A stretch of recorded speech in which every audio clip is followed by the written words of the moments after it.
right now we're going to talk about car crime, and we've been joined on the line by Ian Rowlands from Go Compare, and also Michael Fraser, who's a reformed burglar who now runs his own security company. Guys, thank you for joining us on the big show.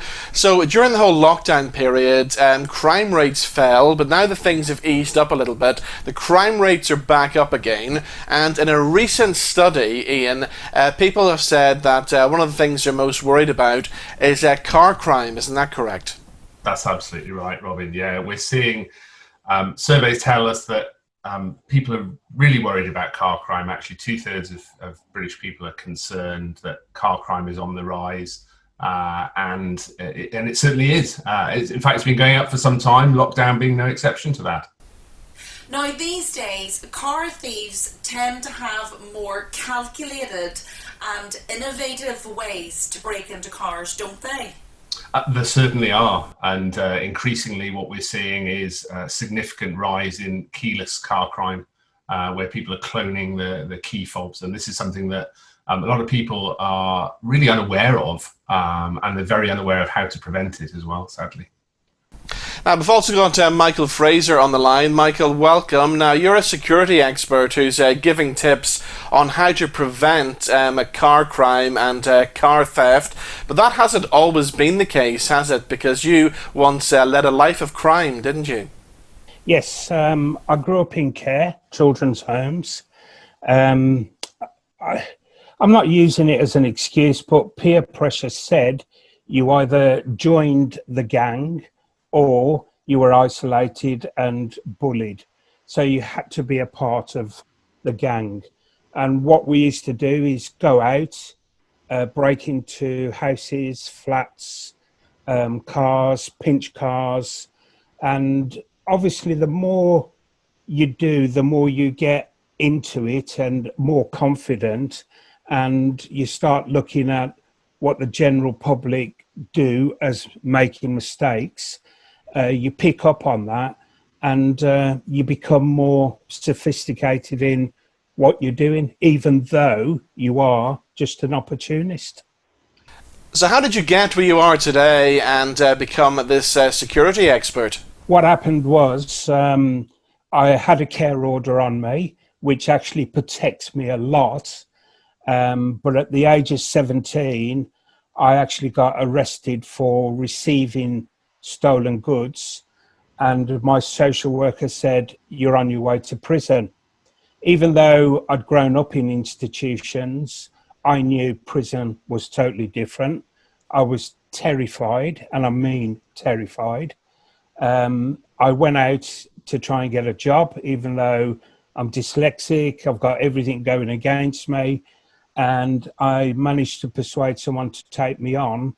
And cutting a long story short, by the age of 21, I'd set up my own company. 25% of the staff were ex-offenders, and I became a millionaire. That in itself became quite a good story that television wanted to know about, and papers, and that's where I'd got to in life. So, Michael, tell us about some of the steps that people can take to prevent car crime. Obviously, things have become more advanced now, and there's keyless car crime, and there's key cloning as well, which are things that people don't really know a lot about. Isn't that correct?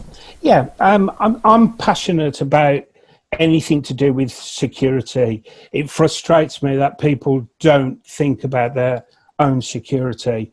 What you've got to look at is 99% of us will parallel park a car.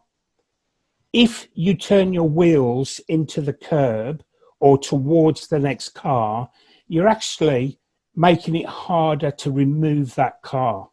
Yeah. So if people did this, not leaving the car untidy inside, keep it really tidy.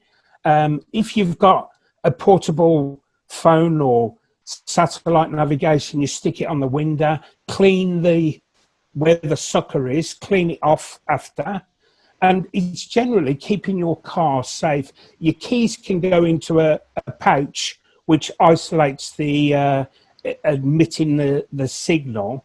All these little things are fantastic, and it also helps your insurance, because your insurance company is happy that you're actually doing something positive about protecting your property. So, Michael, I heard recently that a couple were sitting watching TV. The door was unlocked at the front.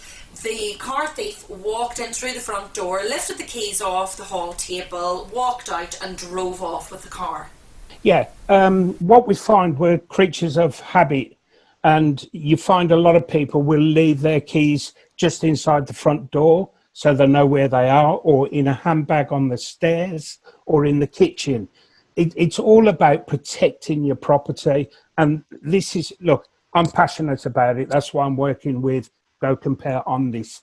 Yeah. But what you've got to look at, when you go home, in your kitchen, 99% of us have a calendar put up on the wall facing the kitchen window, telling the burglar what dates were out, leaving keys in obvious places where anybody can pick up. And we're not talking about the professional, we're talking about the opportunist. And just as your story goes, somebody just walks in an open door, picks up the keys and drives off in the vehicle.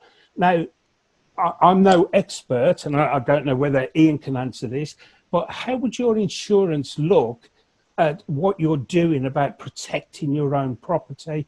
Leaving a door slightly open with the keys there doesn't sound very clever to me, and I'm one of these people who believes in any sort of security is better than none, because the opportunist will move on.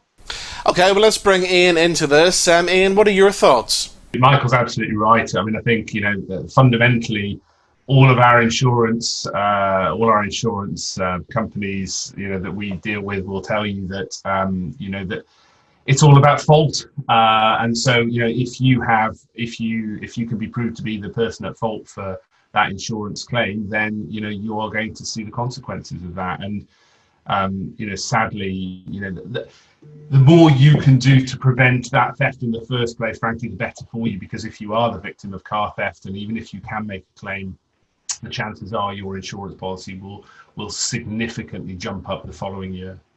And of course, one of the most worrying things for victims of car crime is the fact that their insurance after is going to go sky high, isn't it? It does. Research that we've conducted shows that in the year after your car's been stolen, for example, your insurance will increase on average by about £600. And so, whether you're at fault or not, frankly, it's a significant cost. Michael, I'm going to come back to you to finish off with, is there any tips you can give us to help us prevent a car crime? I've seen recently as well some cars parked in car parks, and because of the good weather, people are actually leaving their windows down a little bit as well. Surely that's crazy, isn't it? Yeah, it is. And this is what's so frustrating for me. I always say, look at your own vehicle. Imagine you've lost your keys. How would you get into that vehicle? You know that car anyway. But if we all thought, and people have a go at me about this, but if we all thought like the opportunist, you'd be amazed at what precautions you would take to protect your property. And you've got to remember, car crime, house crime, any sort of burglary, they're all opportunists. Yeah. And they're looking for that opportunity that you're going to lapse on. Somebody in a rush doesn't think about security. But it's amazing what Ian said. You look at that, a £600 increase on your insurance if you're not thinking straight. So it's not about being in a rush. We all are. But if we just took that little bit of time to look at some security, how much would crime come down? And you've got to remember, this goes on all our insurances. So it's down to all of us to protect our properties. Okay, Michael and Ian, thank you so much for joining us on the show. Thank you. Thank you. Thank you.